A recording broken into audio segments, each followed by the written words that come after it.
फिल्मों पर विवाद करते हुए नजर आ रहे हैं। ये जो आ रहे हैं ये लोग जो है ड्रामा बना रहे हैं। और अगर राजनाथ सिंह प्रधानमंत्री होते तो बिजली, पानी, बीज, खाद, इंदिरा आवास, बीपीएल कार्ड, रोजगार देते, महंगाई को कम करते, तो हम ऐसे लोगों का सम्मान करेंगे। ये धार्मिक उन्माद फैलाने वाली पिक्चरें बननी ही नहीं चाहिए। पहली बात मैं समझ नहीं पाया आपका। तो भाई साहब के जब विचार सुन रहा था तो मुझे लगा कि मैं भी कुछ बोल सकता हूँ इस विषय में। मुझे लगता है जैसे पठान है या कश्मीर फाइल्स है या इस तरीके की फिल्में जो हम मुगल काल के इतिहास से जोड़ते हैं, हिंदू मुस्लिम धर्म के नाम से जोड़ के जब ये पिक्चरें बनकर आती हैं, इसका सबसे बड़ा फायदा बीजेपी को मिलता है। इन फिल्मों के आधार पर देश में सांप्रदायिक माहौल खराब करती है। इतना सब कुछ बनाने के बाद कॉरपोरेट जगत को 70-30 के राशियों में बेचकर देश को जो ये बेचने का काम कर रहा है नरेंद्र मोदी। मेरा नाम दुर्गा चतुर्वेदी। शांत रहिए, पक्षपात नहीं बोल रही हूँ। जब गांधी जी ने हुए तो हिंदुस्तान में कुछ नहीं था। अच्छा, कपड़ा भी नहीं था। खादी, उन्होंने खादी आश्रम चलाया। उन्होंने कहा हिंदुस्तान का खाएंगे और हिंदुस्तान का पहनेंगे। कांग्रेस आई के प्रदेश अध्यक्ष सैफुद्दीन सोज, इनका ये कहना है मेरी भारत माता की भूमि अखंड है, अटल। राहुल गांधी जी प्रधानमंत्री हो गए तो इन विदेशी कंपनियों को, ईस्ट इंडिया कंपनी को तो बड़ी मुश्किल से भगाया गया। अब 2 किलोमीटर राष्ट्रीय राजमार्ग बनता था, आज 27 किलोमीटर रोज राष्ट्रीय मार्ग बन रहा है। तो क्या वहाँ के लोगों को रोजगार नहीं मिल रहा है? क्या वहाँ का डेवलपमेंट नहीं हो रहा है? बाकी लोग फिल्मों पर विवाद करते हुए नजर आ रहे हैं। ये जो आ रहे हैं ये लोग जो है ड्रामा बना रहे हैं। और अगर राजनाथ सिंह प्रधानमंत्री होते तो बिजली, पानी, बीज, खाद, इंदिरा आवास, बीपीएल कार्ड, रोजगार देते, महंगाई को कम करते, तो हम ऐसे लोगों का सम्मान करेंगे। वो भी भाजपा से हैं और शायद मोदी जी जो है वो राजनाथ सिंह जी के ही लाए हुए राजनीति प्रधानमंत्री, उन्होंने ही प्रोजेक्ट किया था। तो हम आपसे ये निवेदन करेंगे कि राजनाथ सिंह जी का अगर व्यक्ति ऐसा होता तो देश की दुर्दशा नहीं होती या नितिन गडकरी न होती। चुनाव लड़ेंगे तो देखते हैं, चुनाव लड़ेंगे तो आगे देखी जाएगी। कौन? राजनाथ सिंह जी? अगर राजनाथ सिंह जी की 24 में अगर राजनाथ सिंह जी के नाम पर चुनाव हुआ प्रधानमंत्री के नाम पे, तभी कुछ आगे मामला। आपको लग नहीं रहा है कि मोदी आएंगे 2024 में? नहीं, मोदी के नाम पे कामयाबी नहीं होगी। कामयाबी होगी तो राजनाथ सिंह के नाम पे कामयाबी होगी। चलिए और लोगों से बात करते हैं। क्या लग रहा है सर, क्या हो रहा है इस बार? मतलब देश में इतनी विवादित पिक्चरें आ रही हैं, उसके बाद फिर Kerala story I, Kerala story के बाद कश्मीरी फाइल्स के बाद फिर अब ये 72 हो रहे, फिर अजमेर बयान में भी आ रही है।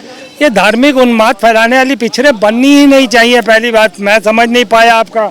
तो भाई साहब के जब विचार सुन रहा था तो मुझे लगा कि मैं भी कुछ बोल सकता हूँ इस विषय में। मुझे लगता है जैसे पठान है या कश्मीर फाइल्स है या इस तरीके की फिल्में जो हम मुगल काल के इतिहास से जोड़ते हैं, हम 70 साल के कांग्रेस के इतिहास से जोड़ते हैं, तो धर्म, हिंदू मुस्लिम धर्म के नाम से जोड़ के जब ये पिक्चरें बनकर आती हैं, इसका सबसे बड़ा फायदा बीजेपी को मिलता है। बीजेपी इन्हीं फिल्मों के आधार पर देश में सांप्रदायिक माहौल खराब करती है, अपने पक्ष में वोटर्स को लाने का पूरा भरकस प्रयास करती हैं और वो उसमें सफल भी होती हैं। और नरेंद्र मोदी को ये समझ में आ चुका है कि 2024 अब उसके हाथ से जाता जा रहा है।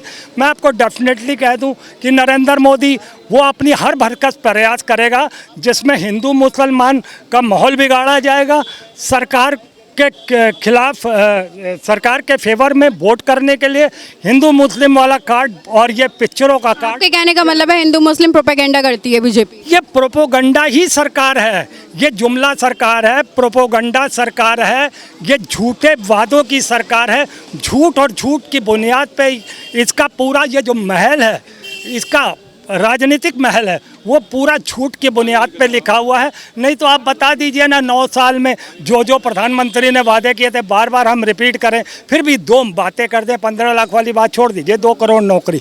मगर कभी जब भी इस सरकार से कोई पूछे हो, चाहे वो केंद्र लेवल पर हो चाहे प्रदेश लेवल पर हो, जब इनसे कोई मुद्दों की बात करो, शिक्षा, रोजगार, स्वास्थ्य, सुरक्षा, उस पर बात करो, तो कांग्रेस ने 70 साल में क्या किया था? अरे हम तुमसे सवाल कर रहे हैं, तुम हमसे सवाल कर रहे हो। भाई ये कैसा सवाल है? ये कैसा सवाल है? तुम हमसे सवाल कर रहे हो, हमने तुमसे सवाल किया कि मुद्दों पे बात करो। मुद्दों पे बात नहीं करते, मुर्दों पे बात करते हैं, मुगल काल पे बात करते हैं। वो जो कार्यकाल 70 साल का कांग्रेस बिता चुकी है उस पे बात करते हैं। ये मुर्दों पे बात करते हैं, मुद्दों पे बात नहीं करते। ये एक विफल सरकार है। 9 साल में केंद्र में भी। मैं आप तक आ रही यही रुकेगा, बताइए। जी क्या पूछना चाहते हैं? वही फिल्में विवादित आ रही हैं, सब लोग कह रहे हैं कि भारतीय जनता पार्टी जो है धर्मों पे बात करती है, धर्म विवाद करती है। ये जैसे कि कश्मीर फाइल्स आई, तो कश्मीर फाइल्स आने के बाद क्या ये सत्य नहीं है कि कश्मीरी पंडितों के साथ अत्याचार हुआ? क्या ये सत्य नहीं है कि वहाँ पर जो है केरला के अंदर वहाँ पर 32,000 लड़कियाँ गायब हुई? 32,000 नहीं थी, कोर्ट ने फटकार लगाई, 3 हो गई। ठीक है, 3 हुई तो ये देश की हानि है। हमारी बेटियों का अगर कहीं से हनन हो रहा है तो ये इसका विरोध प्रतिरोध जो है होना जरूरी है नहीं। और इतिहास हमेशा सच होना चाहिए। मैं कोई भी सरकार रही हो, इतिहास की सच्चाई में जाकर के ही इतिहास लिखा जाना चाहिए। लेकिन इसके पहले का क्या कार्यकाल रहा? इतिहासों के साथ छेड़छाड़ की गई, सच्चाई से दूर रखने का प्रयास किया गया। अब आप बता सकते हैं कि आज की स्थिति में हमारे देश के अंदर कैसा अभूतपूर्व सुधार हुआ। आज सारे देश के अंदर स्वदेशी लड़ाकू विमान से लेकर के हर चीज आज पूरे विश्व में हिंदुस्तान का परचम लहरा रहा है। 1 मिनट बस, मैं आप तक आ रही हूँ। हिंदुस्तान का परचम लहरा रहे हैं। अरे ये तो मोदी चाहता ही है कि इसको ईरान इराक बनाया जाए। राफेल मंगा रहा है, बड़े बड़े हथियार मंगा रहा है, सब चीज़ें मंगा रहा है। यहाँ कौन सा हिंदू मुस्लिम हो रहा है? इसने तो ये सब व्यवस्थाएं सिर्फ इसलिए कर रहा है क्योंकि इसकी आड़ में इसको पैसा कमाना है। वंदे मातरम इसने बनाई और इसने पुल निर्माण किए, इसने एयरपोर्ट बनाए। इसी जनता का, जो ये जनता खड़ी है, उसी का पैसा, उसी की आंखों के सामने इतना सब कुछ बनाने के बाद कॉरपोरेट जगत को 70-30 के राशियों में बेचकर देश को जो ये बेचने का काम कर रहा है नरेंद्र मोदी। और आप ये कह रहे हैं कि देश को बेचने का काम। देखिए, आपकी भाषा बहुत ही असभ्य है, अशोभनीय है। देश के प्रधानमंत्री जिनको करोड़ों देश की जनता ने लोकतांत्रिक तरीके चुन करके उनको प्रधानमंत्री बनाया है, आज पूरे विश्व में आदरणीय नरेंद्र मोदी जी के कार्यप्रणाली को सम्मान किया जा रहा है। चारों तरफ उनके किए हुए कार्यों का डंका बज रहा है। क्या ये सच नहीं है कि आज देश के अंदर जो 2 किलोमीटर पर जो है रोज सड़क बनती थी, राष्ट्रीय राजमार्ग, आज 27 किलोमीटर बन रहा है? क्या ये सच नहीं है कि आज हिंदुस्तान के अंदर देश के कोने कोने में हमारी माताओं बहनों के लिए सुलभ शौचालय का निर्माण किया गया? कांग्रेस ने किया क्या? देश को बांटो, काटो, चाटो, रात करो। क्या? अरे इनका यही तो जवाब न देना, यही जवाब न देने। एक एक करके बताइए। काउंटर जवाब दे रहा हूँ, मैं काउंटर जवाब दे रहा हूँ। ये कहते हैं शांत माता जी, शांत माता जी, शांत शांत शांत शांत। बताइए माता जी, बताइए। देखिए, आप बोल रहे हो। मेरा नाम दुर्गा चतुर्वेदी। शांत रहिए, पक्षपात नहीं बोल रही हूँ। जब गांधी जी ने हुए तो हिंदुस्तान में कुछ नहीं था। अच्छा, कपड़ा भी नहीं था। खादी, उन्होंने खादी आश्रम चलाया। उन्होंने कहा हिंदुस्तान का खाएंगे और हिंदुस्तान का पहनेंगे। हिंदुस्तान का, गांधी जी का। स्विट्जरलैंड की बैंकों में पैसा जमा करेंगे। सुनिए, बोलिए नहीं। सुनिए आराम से। 1 मिनट, आराम से। हर एक अपना अपना पक्ष रखेगा, ठीक है? गांधी जी ने कहा कि हम हिंदुस्तान का खाएंगे पहनेंगे। आज जितनी विदेशी कंपनियां हैं राज कर रही हैं, असुदेशी कंपनियां बंद है। अच्छा। उसके बाद महंगाई सीमा से ऊपर जा रही है। शराब पर कोई प्रतिबंध नहीं थी। इंदिरा जी के राज में, गांधी जी के राज में शराब पर प्रतिबंध, अफीम पर प्रतिबंध।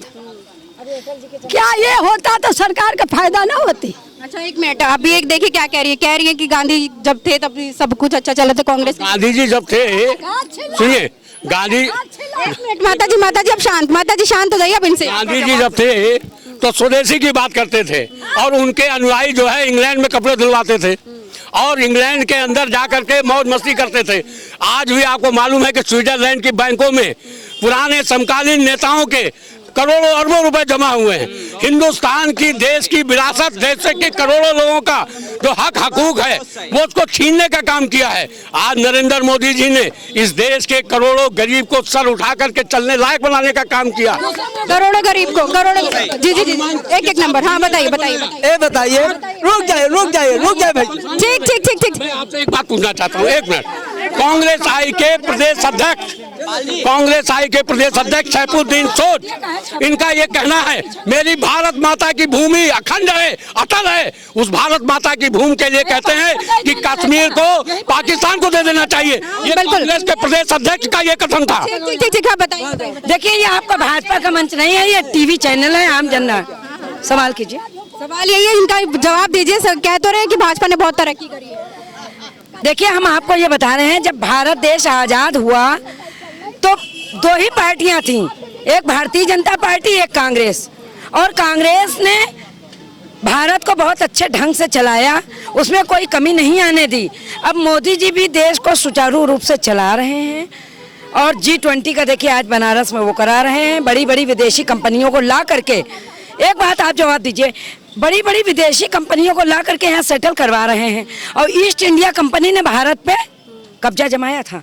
तो इन फॉरेनर कंपनियों पे कैसे भरोसा किया जाए बताइए। कल को मोदी जी अगर प्रधानमंत्री नहीं रहे, राहुल गांधी जी प्रधानमंत्री हो गए, तो इन विदेशी कंपनियों को, ईस्ट इंडिया कंपनी को तो बड़ी मुश्किल से भगाया गया। गुलामी की बेड़ियों में हम लोग इतने साल तक जकड़े रहे, लेकिन इतनी विदेशी कंपनियों से हम लोग कैसे निपटेंगे? इसका आप आगे बताइए, फ्यूचर क्या होगा भारत का?